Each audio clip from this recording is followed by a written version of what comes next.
नमस्कार. गणेश चतुर्थीच्या तुम्हाला खूप खूप शुभेच्छा आहे. बघा माझ्या घरच्या गणपतीसाठी मी पूजेसाठी आपण काय घेतलेलं आहे, हे हराळ घेतलेलं आहे, आगरडा बेल हे घेतलेलं आहे, फुलं घेतलेलं आहे, अत्तर घेतलेलं आहे, परत चंदन घेतलेलं आहे, हे हळद कुंकू अक्षदा घेतलेलं आहे, हे आपण फळं घेतलेलं आहे, हे काय आहे बघा, हे कणस आहे, सीताफळ आहे, तुमच्याकडे जे असेल ते फळं ठेवा.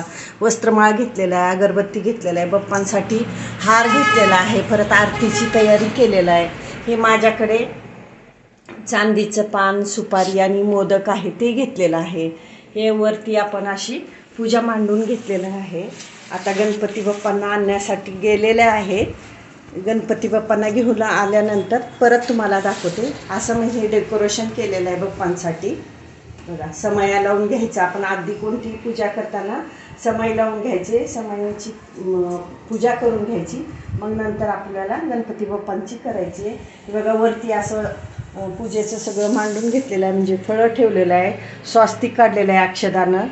आपण वरती स्वास्तिक काढायचं आणि मग आपल्याला गणपती बाप्पांना स्थापना करायची, प्राणप्रतिष्ठान करून घ्यायची आहे. गणपती बाप्पा आल्यानंतर परत तुम्हाला दाखवतो.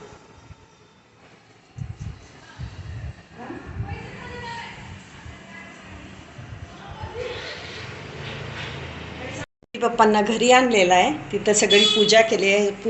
तुम्ही गणपती बाप्पांना घेऊन येताना घरी वरी एक आपलं ब्लाऊज पीस घेऊन जा, टोपी घेऊन जा, हळद कुंकू कापूर हे घेऊन जाऊन तिथं आरती करून गणपती बाप्पांना घरी घेऊन या. मी आणलेलं आहे बघा, गणपती बाप्पा माझे घरी आलेले आहेत.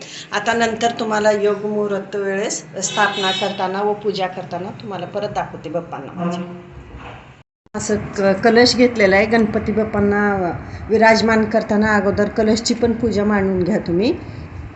कलश घ्यायचं, त्यात पाणी भरलेलं, अक्षदा फूल हळद कुंकू व्हायचं आणि एक नाणं घ्यायचं, नाणंही त्यात टाकायचं आणि अशी नाडा बांधायचं. आता वरती आपण हे विड्याचे पानं किंवा तुमच्याकडे नसले विड्याचे तर आंब्याचेही पानं चालतात लावून वरती आपण नारळ ठेवून स्थापना करूया. असे कलशवरती विड्याचे पानं ठेवून नारळ ठेवून घेतलेलं आहे. नारळाला आपण असं स्वास्तिक काढून घ्या, परत असे 5 टिपके लावून घ्या. आपण हे आता कलश स्थापनाची पूजा करून घेऊया. तसंच मी गणपती बाप्पांसाठी चांदीचं पान घेतलेलं आहे, परत हे सुपारी घेतलेलं आहे, मोदक आहे बाप्पांना चांदीचंच मोदक घेतलेलं आहे. हे बघा असे दुर्वा घेतलेला आहे, 21 दुर्वा आहेत चांदीचे, 21 दुर्वाही घेतलेला आहे. परत बाप्पांना खूप प्रिय असलेलं म्हणजे दाशाचं फूल आहे, हे सुद्धा चांदीचं घेतलेलं आहे. असे आपण आता बाप्पांना स्थापित करून हे सगळं त्यांना अर्पित करू. आपण कलश स्थापना करून घेतलेला आहे.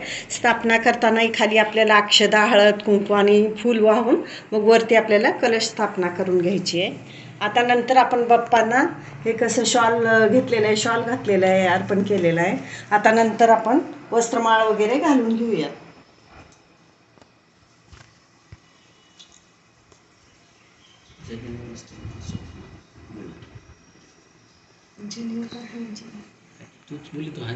आपण जानव घालून घेऊया. हे बघा असे बाप्पांना जानव घालून घेऊया. नंतर आपण वस्त्रमाळ घालून घेऊ.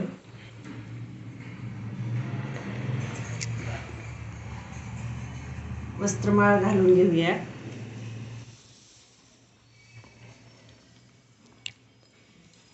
मग बाप्पांच्या हातात गुळ खोबरं देऊया, कारण त्यांना गुळ खोबरं खूप प्रिय आहे. मोदक गुळ खोबरं असं आपण त्यांच्या हातात गुळ खोबरं देऊया.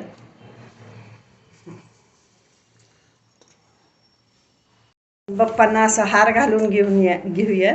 हे बघा निशिगंधा फुलाचा आणलेला आहे, छानपैकी असं बाप्पांना हार घालून घेतलेला आहे. आता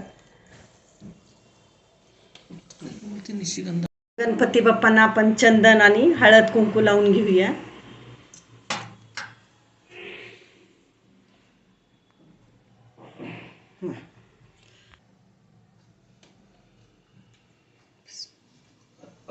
बघा असं आपण गंगाजल घेऊन भगवानांना शुद्ध करून घेतलेला आहे. लमानायचं हे बघा आपण असं दुर्वा घेऊन डाव्या साईडला बाप्पांना म्हणजे त्यांच्या छातीला लावायचं आहे. आपल्याला हे प्राणप्रतिष्ठान करून घ्यायचं आहे. छातीला लावताना आपण म्हणायचं ओम गणगणपते म्हणा तुम्ही, असं त्यांना दुर्वा लावून घ्यायचं आहे. ओम गण गणपते म्हणत असं त्यांच्या डाव्या साईडला छातीला आपण दुर्वा लावून प्राणप्रतिष्ठा करून घेतलेला आहे. आता त्यांना अर्पण करूया.